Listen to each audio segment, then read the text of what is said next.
like this.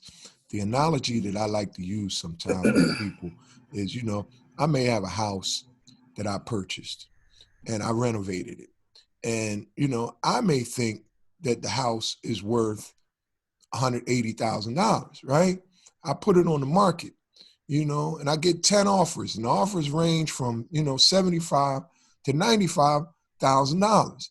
Well, I can stick with my asking price and believe that I have a $175,000 house, or I can listen to the market and come to the realization that I have a $75,000 to a $95,000 house. It's the same with Division I, Division II, Division III. And I think what you said is really important in that we're able to give an unbiased and not individual, not individual based. We get more than one or two eyes on it, and we'll come up with some recommendations that we think are commensurate with your playing ability, because our objective is to help you identify a school where you'll be successful academically and where you'll be able to compete athletically. So we're looking more at, providing a safety net, a bottom floor. Make sure that somebody takes an interest in you. The kid is almost probably 99 times out of 100, he's wanting to find out what's the highest level he can get. So between all of us working together as a tandem, I think it can work out.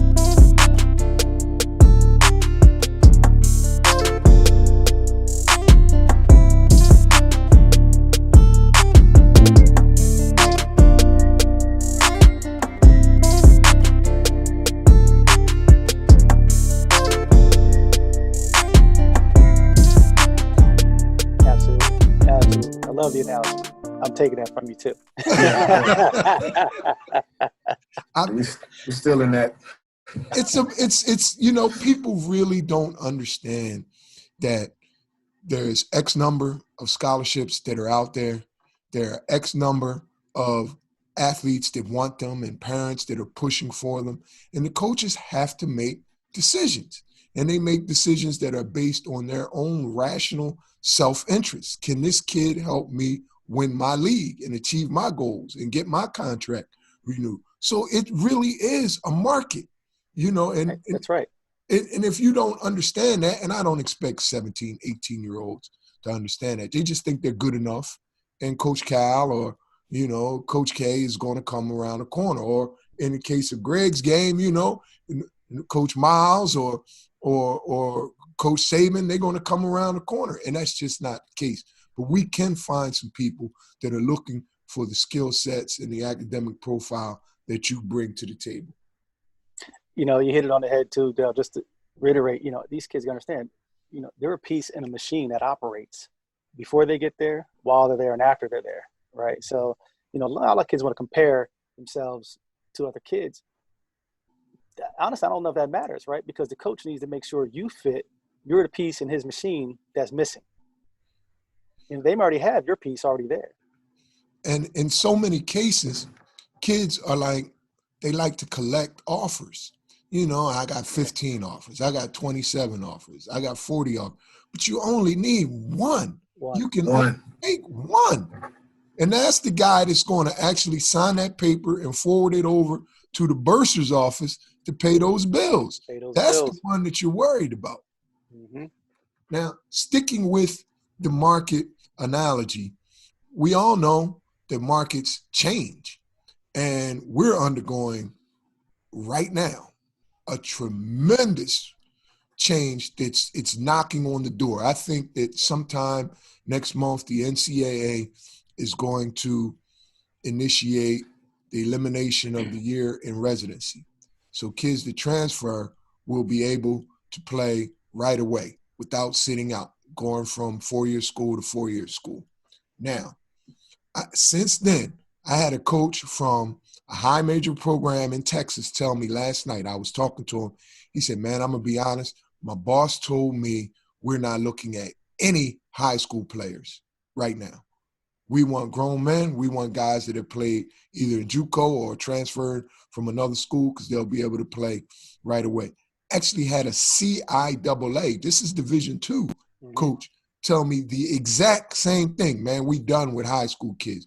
Yeah, we have 2 slots left, but we want transfers in those slots. We don't want high school kids.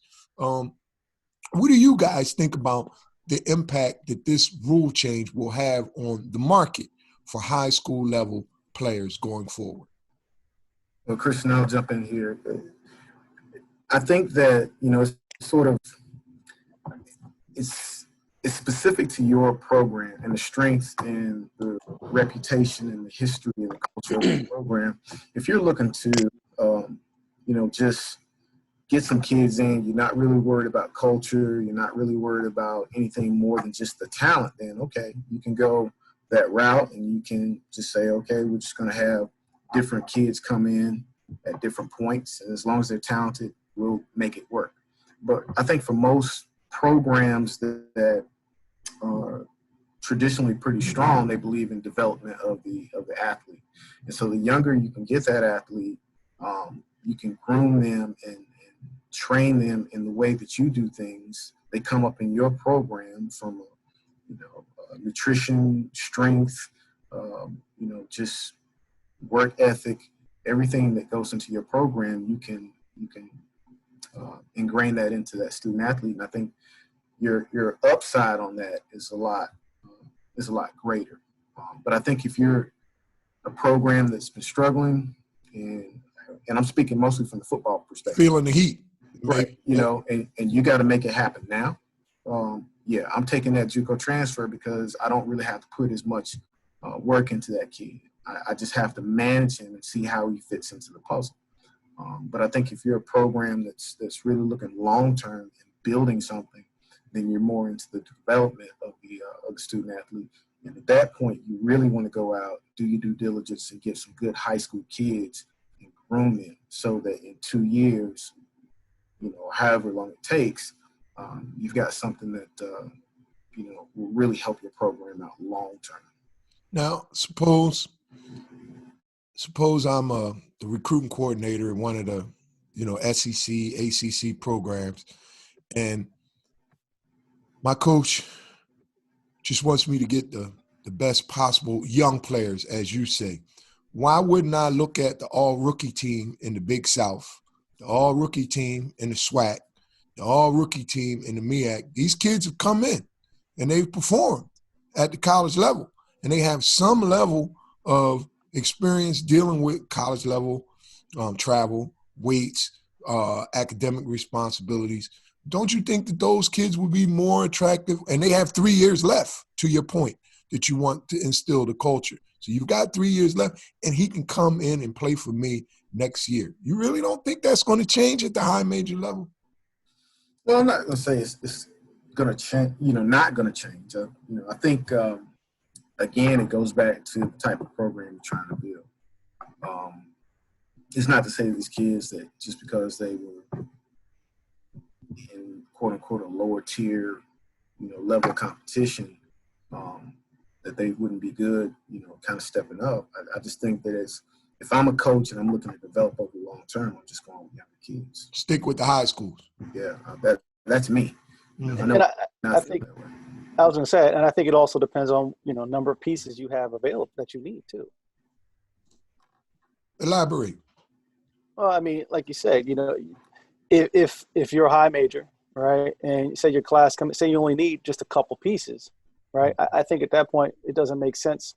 It depends on the coach. I'm going to say it that way. Does it make sense for you to go to the all rookie, team you're looking at? You talk about from the freshman that just played, or a high school player, right? I think it's a matter of how much time do I have with this kid? How many spaces do I have available for these kids? It could be a combination of all of it, right? Especially if you're talking football. You got a lot more, spots available versus a basketball team.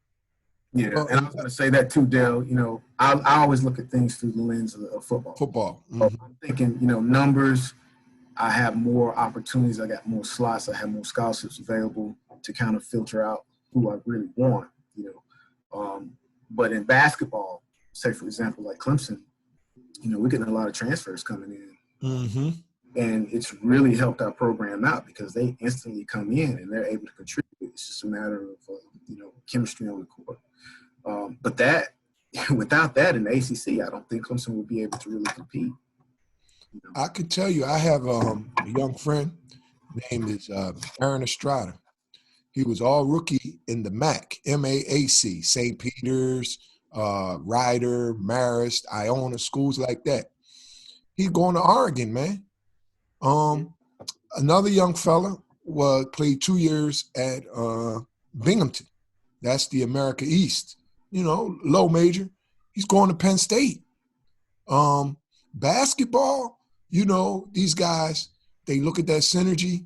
I can tell you going forward that the all rookie teams in those lower level conferences are going to be at least equally important to the best high school kids out here, if not more important. And they're making it very clear. They're saying it out loud.